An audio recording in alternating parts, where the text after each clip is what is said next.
गीता, क्या? आप ऐसा देख रही जैसे कभी मेहंदी नहीं देखा इससे पहले। हम तो इसलिए देख रहे थे क्योंकि ऐसा कहते हैं जिसके हाथ पर मेहंदी अपना गहरा रंग छोड़ती है ना, उसका पति उससे बहुत प्यार करता है। लो भैया, इसका क्रेडिट भी आपके लल्ला को ही जाता है। हाँ नहीं नहीं, इसमें लल्ला का कोई कमाल नहीं है, कमाल तो है उसके नसीब का, जो उसे इतनी सुंदर और प्यारी बीवी मिली है। नजर ना लगे हमारी बहू रानी को।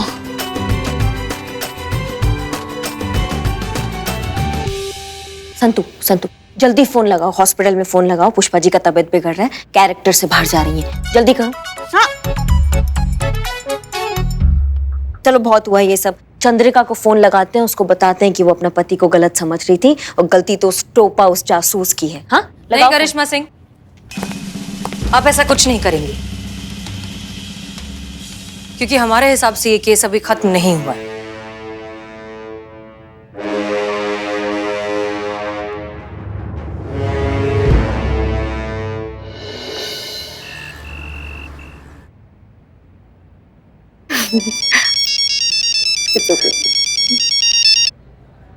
हेलो। हाँ चंद्रिका, कहाँ हो? कहीं भी हो सकती हूँ, मॉल में हो सकती हूँ, क्लब में हो सकती हूँ, कहीं भी हो सकती हूँ। चंद्रिका प्लीज। क्या प्लीज? हाँ, तुम खुद घर के बाहर जाके एंजॉय करो, पर बीवी चाहिए कि वो घर पे पानी का ग्लास लेके खड़ी रहे, है ना? तुम बाहर जाके गुलछर्रे उड़ाओ, क्योंकि वहाँ पे कहने और सुनने वाला तो कोई है नहीं, और मैं जरा घर से बाहर आ जाऊँ तो तुम्हारे फोन पे फोन आने लगते हैं। चंद्रिका मैं तो बस ऐसे। एनीवे, घर कब तक आ रही हो वापस? तुम बताते हो, या जो तुम टाइम मुझे देते हो उस टाइम पे घर आते हो कभी? चंद्रिका मैं जानबूझकर नहीं करता हूँ यार, हो जाता है, इट्स अ प्राइवेट जॉब, यहाँ टाइम के स्केड्यूल का कुछ फिक्स नहीं रहता।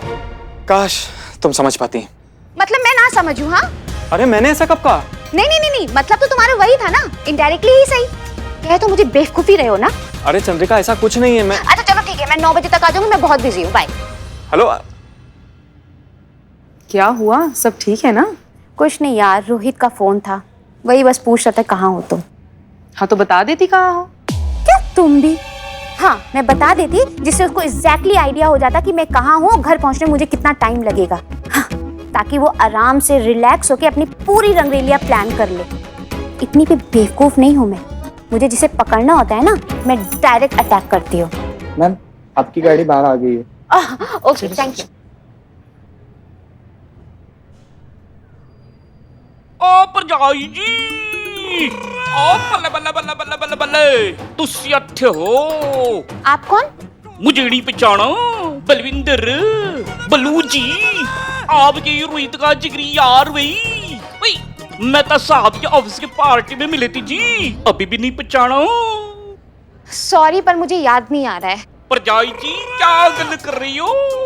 पार्टी शर्टी होती है, ज्यादा पी लोगी। मैंने? ओ मैंने ज्यादा पी ली होगी, इसलिए किसी और कोई और समझ लिया जी। लेकिन एक गल है, वो जो रोहित है उसकी लाइफ एकदम सेट है जी।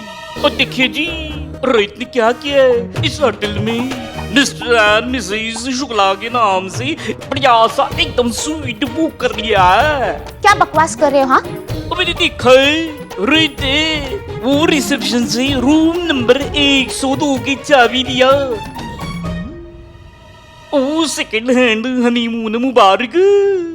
Honeymoon honeymoon honeymoon honeymoon honeymoon honeymoon.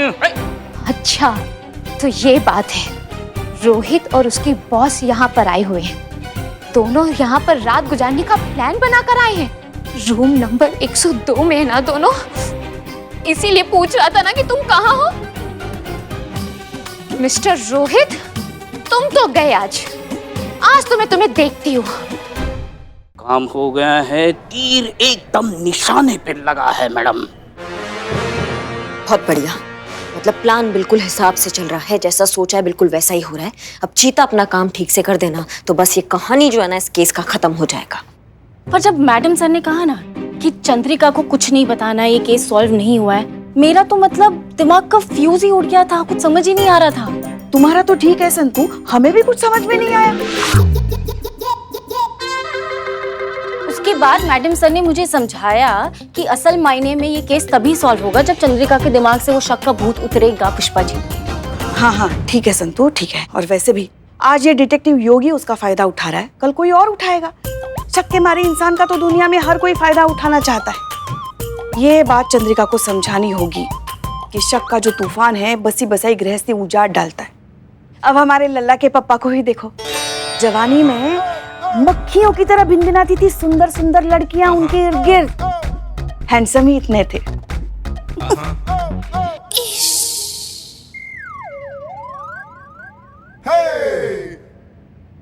फिर हम, अरे सुनो तो आगे क्या हुआ ये भी तो सुनिए।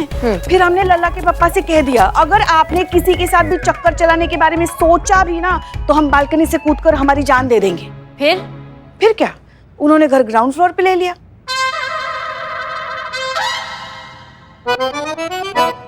हमारे कहने का मतलब ये है कि सॉरी तो हम कह रहे थे कि हमारे कहने का मतलब ये है कि ये जो शक है ना बड़े बड़े रिश्ते ले डूबा है। अब हर कोई मैडम सर की तरह होशियार समझदार बुद्धिमान थोड़ी ना है जिन्हें ऐसी बातों का कुछ फर्क ही नहीं पड़ता। एक मिनट, इसमें मैडम सर बीच में कहाँ से आ गई पुष्पा जी? हाँ, आपको उन तस्वीरों के बारे में पता नहीं है ना, इसलिए आप ऐसा कह रही हैं। कौन सा तस्वीर पुष्पा जी? अरे वही तस्वीरें जो आज सुबह किसी ने एक एनवेलप में डाल के मैडम सर को भेजी है, जिसमें अनुभव सर की किसी लड़की के साथ ऐसी वैसी तस्वीरें हैं। का? हाँ, उनकी जगह कोई और होता ना तो अब तक तो सगाई टूट चुकी होती, मगर मैडम सर तो मैडम सर है। पहचान गई कि कोई ये तस्वीरों को जोड़ जाड़ कर मतलब फोटोशॉप। हाँ, वही फोटो की शॉप में जाकर ऐसी तस्वीरें बनाई हैं और मैडम सर और अनुभव सर के बीच में गलतफहमी पैदा करने की कोशिश की है। पुष्पा जी, आपने ये बात हमें बताना जरूरी नहीं समझा? क्यों बताते? जब मैडम सर की तरफ से ये बात खत्म हो चुकी है तो हम क्यों बात का बतंगड़ बनाए फिर? हाँ, पर कहाँ से आई है तस्वीर, किसने भेजा ये तो पता होगा। नहीं, वो तो पता नहीं चला, मगर ये तस्वीरें भी बिल्कुल वैसी ही थी जैसी रोहित और उसकी बॉस की फर्जी तस्वीरें बनाई गई थी। इसलिए हमें तो लगता है कि ये काम भी उसी इंसान का है। संतु, वो एविडेंस वाला अलमारी में एक लैपटॉप पड़ा है, सामने ही रखा है, फटाक से लेकर आओ। योगी का? योगी से सबूत के तौर पे रखवाया है वकील को देने के लिए। इसमें पता चल जाएगा ना कि अनुभव भैया का फोल्डर है कि नहीं, कहीं उसने कोई काम ना किया हो। नहीं, मगर उसके लैपटॉप में अनुभव सर का फोल्डर कैसे हो सकता है? वही पुष्पा जी, हम वही कह रहे हैं। आपने कहा ना कि ये काम जो है एक इंसान कर सकता है, तो हो सकता है रोहित का फोटो और अनुभव सर का फोटो एक ही आदमी ने फोटोशॉप किया हो। समझ रही हैं आप बात को? और ये योगी टोपा के अलावा और वो कौन हो सकता है? तुम लैपटॉप यहाँ रखो और देखो उसमें अनुभव सर का नाम का फोल्डर है कि नहीं।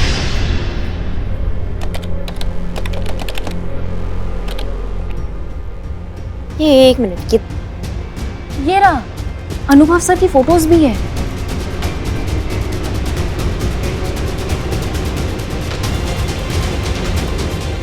ये तो वही तस्वीरें हैं जो आज सुबह मैडम सर को भेजी गई थी।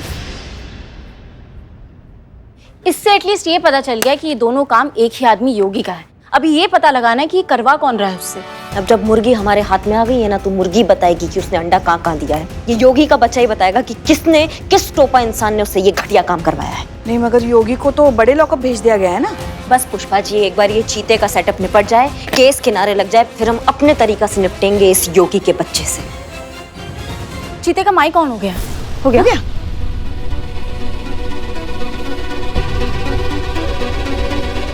हाँ।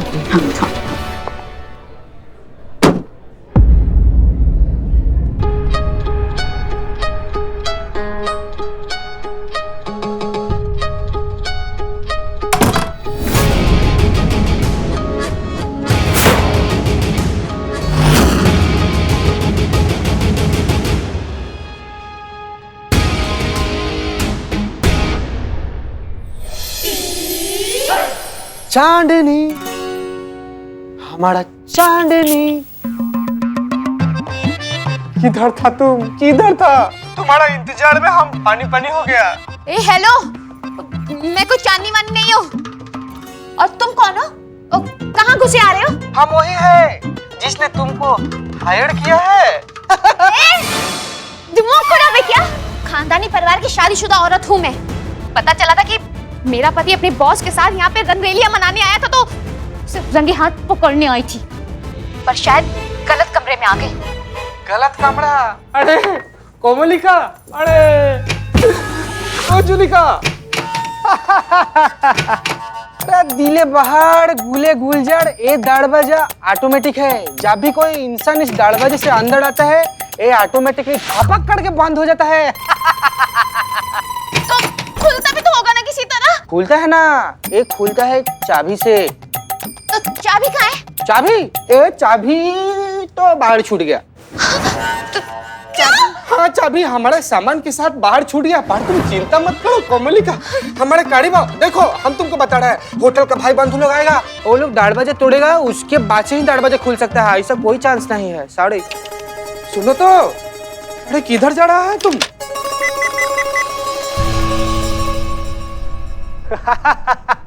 अरे बीच में सुंदरी, वो इंटरकॉम खराब है और नेटवर्क का गोंडोगोल रहता है, इधर फोन नहीं लगेगा। संतू तुमने जैमर लगवा दिया है ना? हाँ हाँ, अच्छे से। ये मिशन स्टार्ट होने से पहले मैंने और चीती ने अच्छे से पूरा सेटअप किया, जैमर चालू कर दिया। अब ना कोई फोन आ सकता है ना कोई फोन जा सकता है, तो बिल्कुल टेंशन मत लीजिए। सुंदरी हम क्या बोलता है कि जब किस्मत ने हम दोनों को ये मौका दे ही दिया है, क्यों ना हम दोनों लोग मिलकर ये मौका का भरपूर पूरा खूब ज्यादा फायदा उठाएं। क्या बोलता है तुम? हम तो बेताब है। कहाँ गई कमली? अरे अरे कहाँ चली गई? हमको तो इधर है, इधर है। हम क्या बोलता है, हम भी कोशिश कर रहा है, हम फोन लगाएगा, होटल का किसी भाई बंधु को बुलाएगा, दरवाजा खुलवाएगा, फिर तुमको ऐसे फूट से करके उड़ा देगा। तुम चला जाना। हमको मालूम चल गया है कि तुम यहाँ पर गलती से चला आया है ना? हाँ अभी तुम चिंता मत करो, तुम यहाँ पर इत्मीनान से बैठो, हम तुम्हारे लिए काफी बनाएगा।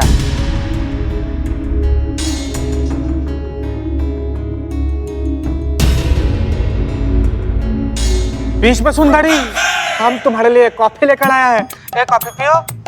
हम कोशिश करते हैं, ठीक? सॉरी, चिल्लाना नहीं, हम डबल कपड़ा देता है। तुम जाओ, कपड़ा चेंज कर लो, धो लो उसको, साफ कर लो। सॉरी। चलो अब बहुत देर हो गया, चंद्रिका को वहां से निकालो, हमारा काम हो गया है। संतू मैं जैमर ऑफ कर देती हूँ, फिर वो रिसेप्शन से हेल्प लेके निकल सकती है वहां से।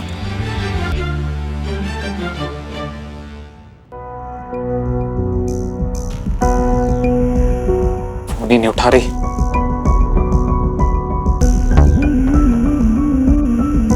कहाँ थे तुम? टाइम देखा है क्या हुआ है? मैं वो अपने फ्रेंड के यहाँ गई थी। कौन सी फ्रेंड? मैंने तुम्हारी सारी फ्रेंड्स को फोन किया, तुम किसी के साथ नहीं थी। तुम उसे नहीं जानते, नई बनी है हाल ही में। क्या नाम है तुम्हारी उस नई फ्रेंड का? फ्रेंड का नाम वो मानसी नहीं मालती। फोन मिला उसे, मुझे उससे अभी बात करनी है। तुम मुझ पे शक कर रहे हो? देखो मुझे कुछ नहीं सुनना, मुझे तुम्हारी फ्रेंड से आज ही मिलना है, वरना यह साबित हो जाएगा कि तुम झूठ बोल रही हो।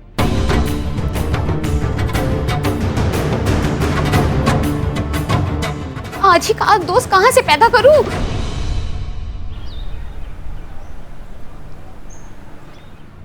तो आप हैं मेरी वाइफ की नई फ्रेंड मालती? मालती नहीं मानती। तो आपका नाम मालती नहीं मानती? मालती ही है। लेकिन अभी तो आपने कहा नहीं मानती। नाम मेरा मालती है। मैं ये कहना चाहती हूँ कि आप जैसा हस्बैंड अपनी वाइफ पर शक कर रहा है। तो आप दोनों की दोस्ती कैसे हुई? कैसे हुई मतलब? अब वैसे ही जैसे दो लड़कियों के बीच होती है। कैसे होती है? एवी पहली बार आप दोनों कहाँ मिले थे? कैफे में। इनके कहने का मतलब है जिम में जो कैफे है वहां मिले। एग्जैक्टली। कौन से जिम में? Fit and fine. लेकिन मेरी वाइफ तो पावर ब्लास्टर जिम में जाती है। अरे रोहित, उस दिन मैं फिट एंड फाइन जिम गई थी, वनडे का फ्री ट्रायल था ना, इसीलिए जस्ट फॉर ट्रायल। ट्रायल ऐसे आ रहे थे हम। तो कल रात आप दोनों साथ में थी? जी हाँ। हाँ कहाँ? मेरे घर पे। मेरे घर पे हम बातें इतनी कर रहे थे कि टाइम का पता ही नहीं चला, इसलिए इन्हें लेट हो गया आने में। बहुत बातें करती है रोहित ये। Excuse me.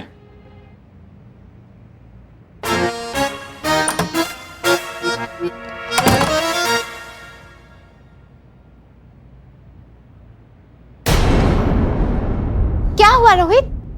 क्या है ये? तो ये है तुम्हारी सच्चाई?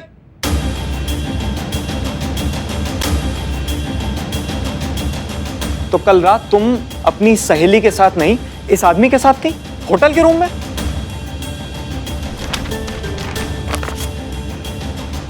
नहीं रोहित, ये सच नहीं है, ये गलत है। इन फोटोज के अलावा और कुछ बचा है तुम्हारे पास बताने के लिए? सच मेरे सामने है, जो समझना था मैं समझ चुका हूं और कुछ समझाने की जरूरत नहीं है मुझे।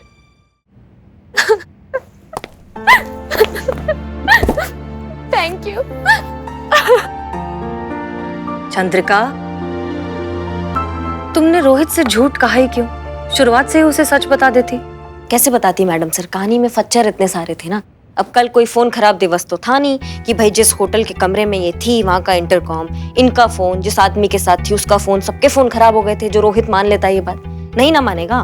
मैं कसम खा के कह रही हूँ मैम, मैं सच बोल रही हूँ, यही हुआ था मेरे साथ। और मैं बताती भी तो क्या बताती रोहित को कि किसी राह चलते आदमी ने मुझसे कहा था कि मेरा पति किसी और औरत के साथ होटल के कमरे में है। और मैंने बात मान लिया और मैं पहुंच गई क्योंकि मुझे रोहित को रंगे हाथ पकड़ना था होटल के कमरे में। और वहां पर मैं खुद एक अजनबी इंसान के साथ घंटों होटल के कमरे में बंद थी। शायद इसीलिए मेरा किसी से कांटेक्ट नहीं हो पा रहा था। आप सही कह रही है मैडम, कौन करेगा मेरी इस कहानी पे विश्वास? कोई नहीं करेगा। तुम्हारे पति के बारे में तुमसे किसी ने कुछ कहा और तुम फौरन मान गई। एक सेकंड के लिए भी रुककर ये नहीं सोचा कि आप किसके बारे में ये सोच रही हैं। एक अजनबी जिसे तुम ठीक से जानती भी नहीं हो, उसने तुम्हारे पति के बारे में कुछ कहा और तुमने विश्वास कर लिया। चंद्रिका, अगर एक राह चलता इंसान आपके सालों के रिश्ते को इतनी आसानी से तोड़ सकता है तो फिर तो उसे तोड़ना ही चाहिए, क्योंकि वो रिश्ता कभी मजबूत था ही नहीं और भरोसे के बिना किसी भी रिश्ते में कोई मतलब नहीं होता। देखो चंद्रिका, जिस तरह से इस सिचुएशन में तुम चाहकर भी अपने पति से सच नहीं कह पाई, हो सकता है कि रोहित को हजारों बार इस तरह की सिचुएशन से गुजरना पड़ता हो और वो तुमसे कभी डिस्कस नहीं कर पाता हो सकता है कि उसे अपने प्रोजेक्ट के बारे में डिस्कस करने के लिए देर रात तक फोन पर बात करनी हो सकता है कि अपनी फीमेल बॉस से प्रमोशन हासिल करने के लिए उसे शायद उसके पर्सनल काम करने पड़ते हो। अपना डेडिकेशन, अपनी हार्ड वर्क, अपनी मेहनत प्रूव करने के लिए ओवर टाइम करना पड़ता हो। दुनिया भर के सारे एडजस्टमेंट्स, सारे कॉम्प्रोमाइजेस करने पड़ते हो जिंदगी में आगे बढ़ने के लिए, जो सबको करने पड़ते हैं, जो हम सब करते हैं। लेकिन वो तुम्हें कभी बता ही नहीं पाया और तुमने क्या किया? शक किया, उसकी हर चीज का गलत मतलब निकाला।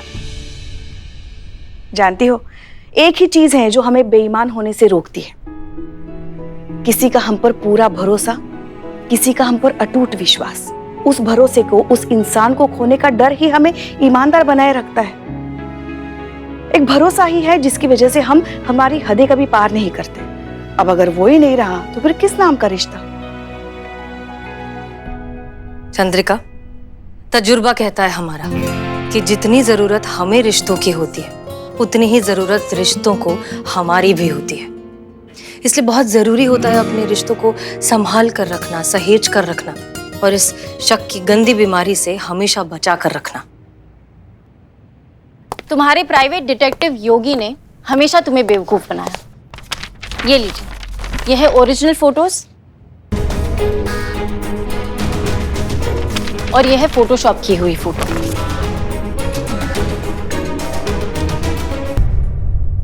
इसका एड्रेस मैंने ढूंढा। हाँ, इन दोनों फोटोज को एक साथ मिलाया, तुम्हारे पति रोहित के खिलाफ सबूत इकट्ठा किया और तुमसे मोटे पैसे वसूले। उस टोपा इंसान का यही काम है कि तुम जैसी शक्की बीवी का इमोशनल इनसिक्योरिटी का फायदा उठाकर उनको उल्लू बनाकर उनसे पैसे हैंटना, ये काम है उसका।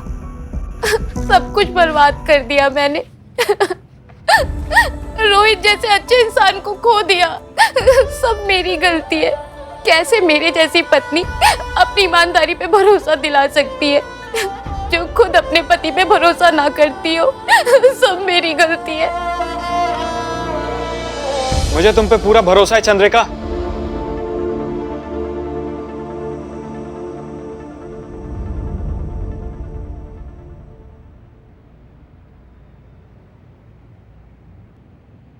क्योंकि तुम मेरी चंद्रिका हो, मेरी पत्नी चंद्रिका, जिससे मैं बहुत प्यार करता हूं और खुद से भी ज्यादा भरोसा करता हूं।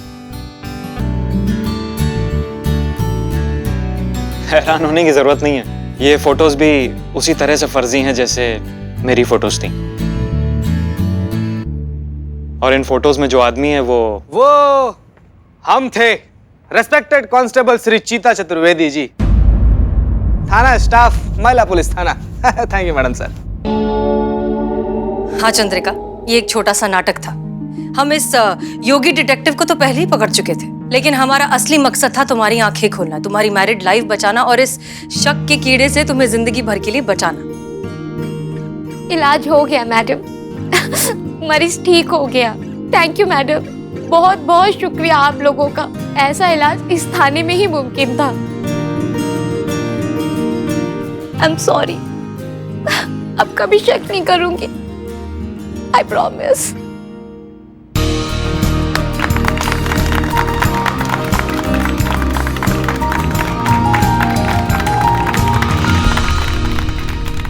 गुड, इसी तरीके से एक दूसरे पर भरोसा करना सीखो। जिंदगी में ना बहुत से लोग आएंगे जो तुम्हारे रिश्ते को, तुम्हारे भरोसे को, तुम्हारे प्यार को तोड़ने की बहुत कोशिश करेंगे, लेकिन अगर एक दूसरे पर भरोसा हो तो कोई कुछ नहीं कर सकता। इसलिए अपनी मोहब्बत पर एतबार होना बहुत जरूरी है। अब हमें ही देख लीजिए, हमारी तो अब तक सगाई भी नहीं हुई, लेकिन हमारे प्यार को, हमारे यकीन को हिलाने की कोशिश की जा रही है। लेकिन हम ऐसा होने नहीं देंगे, क्योंकि हमें अपने प्यार पर और उसकी नींव पर पूरा भरोसा है। Thank you so much ma'am, बहुत बहुत शुक्रिया आप लोगों का। Thank you madam, thank you so much.